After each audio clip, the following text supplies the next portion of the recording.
Meera Bhayandar seat क्रमांक 145 निर्दलीय उम्मीदवार गीता जैन की प्रचंड सभा। गीता जैन को मिला जनता का भरपूर समर्थन।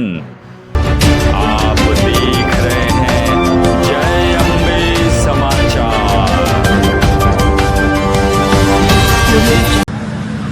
मैं पुष्पा सोनी, जय अम्बे समाचार। गीता भरत जैन की सभा थी, उसमें यहाँ उन्होंने क्या कहा और जनता का उनको क्या समर्थन, कितना समर्थन मिल रहा है, वो आइए देखते हैं आगे की अहवाल। Thank you. सभाओं के लिए केंद्र से लोग आते हैं, अलग अलग राज्यों से मुख्यमंत्री आते हैं। हम उनको बता दें कि हमारी सभा के लिए महासभा जो है वो इसी वजह से है क्योंकि यहाँ पर महान जैसी भीड़, यहाँ पे महान जैसा जन समुदाय की जीत के बलबूते पर सत्ता बनती है। और ये हम उसी मोड़ पे खड़े हैं 2019 में जहां हम खड़े थे। यही रण संग्राम था, यही त्रिकोणीय मुकाबला था। लोग थे, लेकिन जनता ने विश्वास किया इस गीता पर, और ये गीता विजयी होके 5 साल से मीरा भाईंदर की सेवा कर रही है, और वही इतिहास हम दोहराने जा रहे हैं आप सबको देख के।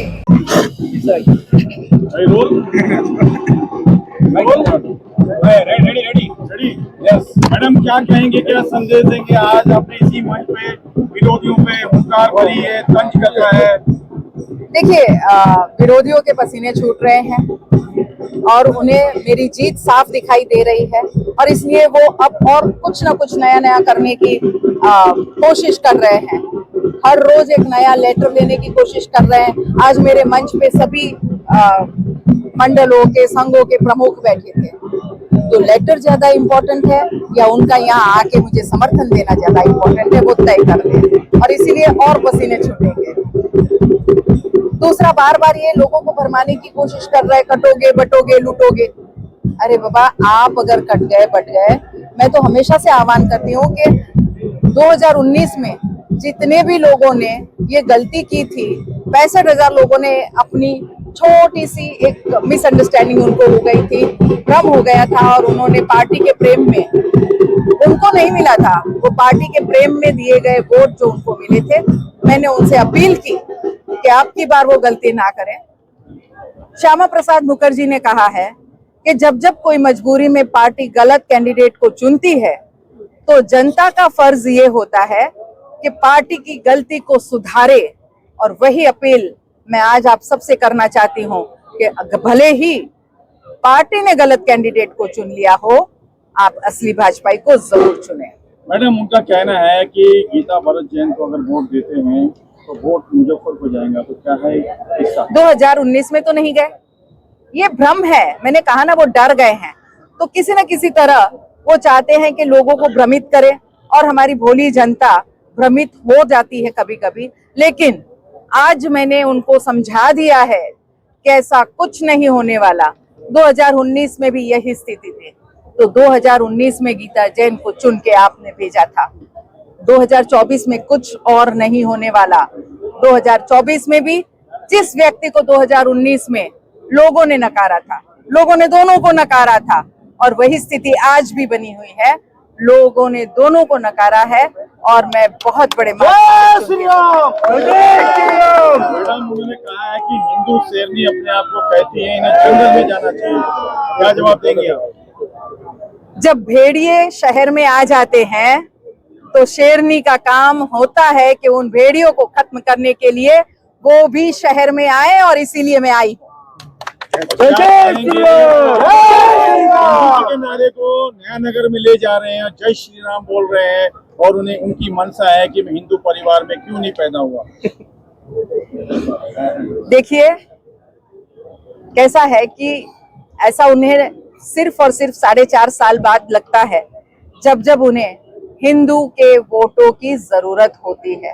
वो भ्रमित करते हैं लोगों को कि आइए, मैं भी तो हिंदू ही हूँ, मैं भी हिंदुत्व को मानता हूँ। तो मैं पूछना चाहती हूँ कि क्यों नहीं उस समय उतरे हमारे ध्वज की रक्षा करने के लिए। आज जिस ध्वज को वो फहरा रहे हैं गर्व के साथ, 22 तारीख को उसका अपमान किया जा रहा था, हमारे बहनों का अपमान किया जा रहा था, हमारे धर्म का अपमान किया जा रहा था, तब वो कहाँ छुपे हुए थे? मैं दोनों को पूछती हूँ। दूसरे भी थोड़े दिन बाद बाहर आए, बिल से बाहर आए, थोड़ा सा डर कम हुआ कि शेरनी ने काफी कुछ कंट्रोल में कर लिया है, तब ये गीदड़ वापस बाहर आके कहते हैं कि हम अमन शांति यात्रा करेंगे।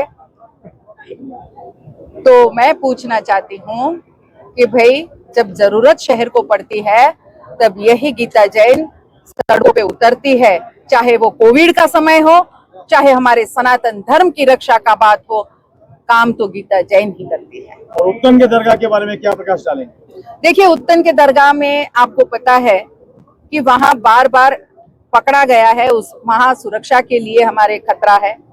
वहां हमारे NIA की रिपोर्ट है कि ये दरगाह बहुत खतरे से खाली नहीं है और वो इलीगल है। मुझे किसी धार्मिक स्थलों से कोई दुश्मनी नहीं है, मुझे वहां होने वाले गलत कामों से परहेज है, विरोध है। और वही मैं दर्शाना चाहती हूँ कि धार्मिक स्थलों को धर्म के लिए यूज करे, हमारी बच्चियों को बरगलाने के लिए नहीं, 100 रुपए के स्टैम्प पेपर पर निकाह करने के लिए नहीं, उन्हें भगा के ऐसी जिंदगी देने के लिए नहीं कि उनके टुकड़े उनके माँ बाप के हाथ में आए। और इसीलिए उनकी रक्षा करने के लिए आज मैंने 500 रुपए के स्टैम्प पेपर पर ये वचन दिया है सकल हिंदू समाज को कि मैं ये कायदा महाराष्ट्र में भी जरूर लाऊंगी, जरूर पड़ी। मैं योगी जी के पास बार बार जाऊंगी कि हमें प्रेरणा करे कि आपने जो ये कायदा, लव जिहाद का कायदा वहां यूपी में लाया है, हमारे महाराष्ट्र में इसकी बहुत जरूरत है। हमारी सिर्फ मीरा रोड से 36 बेटियों पे ये अत्याचार हो गया है और एक ही साल में, अभी इतने सालों का रिकॉर्ड मैंने नहीं देखा, ये 1 साल का रिकॉर्ड मैं आपको बता रही हूँ। तो प्लीज मुझे भी मदद कीजिए हमारी बेटियों को बचाने के लिए। और इसीलिए आज मैंने स्टैम्प पेपर पर लिख के दिया है कि बेटियों के रक्षा के लिए, उनको ये लव जिहाद से बचाने के लिए मैं कटिबद्ध हूँ। उत्तराखंड के मुख्यमंत्री आते हैं, राजस्थान के मुख्यमंत्री आते हैं, उनका कहना है कि भारी बहुमतों से कमल पे बटन दबाइए, लेकिन आपको यहाँ के कुछ नेता कहते हैं कि आप भाजपा ही नहीं हो, डुप्लीकेट भाजपा ही हो, आपको भाजपा का सहारा लेना पड़ता है जीतने के लिए। देखिए, भाजपा ने मेरा सहारा 5 साल लिया है, समर्थन 24 घंटों में, वापस सरकार बनाने के लिए गुवाहाटी भेज के, जब जब जरूरत पड़ी परिषद, राज्यसभा, तब तब उन्होंने मेरी मदद ली है। तो असली भाजपाई जो बिना शर्त हर बार अपनी पार्टी के पास खड़ी है, कंधे से कंधा मिला के, हर जरूरत पर मैं अवेलेबल रही हूं, तो असली भाजपाई मैं हूं। या लोकसभा में जो इस्तीफे का नाटक देके पार्टी पे दबाव ला रहे थे, मोदी जी के दिए हुए कैंडिडेट को अस्वीकार कर रहे थे, वो असली भाजपाई है? या हर हमेशा पार्टी के लिए खड़ी रहने वाली ये गीता जैन असली भाजपाई है? मेरा नाम है मीरा भाई पटेल, मैं वापी से आया हूँ और गीता बहन के समर्थन के लिए मेरा पूरा वापी मीरा भाईंदर का पूरा समाज को साथ लेकर यहाँ समर्थन के लिए आया हूँ। आप क्या चाहते हैं, मीरा भाईंदर 145 में कौन आना चाहिए जीत के? आप खुद देख रहे हो और मैं क्या, ये पब्लिक दिख रही है और पब्लिक बोल रही है कि मीरा भाईंदर के अंदर त्रिपक्षीय जंग है ना, उसके अंदर न तो कांग्रेस आएगी न तो भाजपा आएगी तो फिर जीता ही आएगी। आपके हिसाब से कौन आना चाहिए और कौन मीरा भाईंदर का भविष्य उज्जवल दिख रहा है आपको? अगर मीरा भाईंदर का आज के मुताबिक और इन लोगों ने 5 साल से जो अपना कार्यकाल में जो काम किए हैं, उनके हिसाब से मीरा भाईंदर का भविष्य जो अगर मैं देखूं, और सनातनी हो, अपनी बेटी हो। मैडम, आपका परिचय देंगे, आप कहाँ से आए? मेरा नाम है मिसिस कंचन भरत कुमार, मैं मीरा रोड में रहती हूँ, सेक्टर 9 में। और आज हम लोग आए यहाँ गीता जैन की रैली में आए हैं। इतना अद्भुत नज़ारा था और गीता जैन ने बहुत अच्छा भाषण वगैरह दिया है। मेरे ख्याल से इस बार भी गीता जैन ही छूट कर आने वाली है, क्योंकि उन्होंने मीरा भाईंदर के लिए बहुत कुछ किया है। आपको क्या लगता है मैडम आएगी तो मीरा भाईंदर का भविष्य उज्जवल है? ऑफ कोर्स उज्जवल है और उज्जवल होगा। मीरा रोड वैसे ही पॉश एरिया है, इससे ज़्यादा और अच्छा होगा। मैडम, आप क्या कहना चाहेंगे गीता जैन के बारे में? मेरा भी वही कहने का है कि इस साल भी ये बार भी गीता जैन ही आएंगे, क्योंकि उसने गए साल आए ना तो बहुत अच्छा है। मेरा नाम है जीत आफड़ा और मैं मेरे हिसाब से अगर कहना चाहूँ तो गीता जैन जी ही वापस आएंगे, क्योंकि उन्होंने हमारे लिए बहुत कुछ किया है, हर पल हमारे लिए उन्होंने लड़ा है और हमारा अच्छा ही चाहा है। तो मेरे हिसाब से आगे भी उज्जवल भविष्य अगर चाहते हैं तो गीता जैन ही आएंगे। Thank you.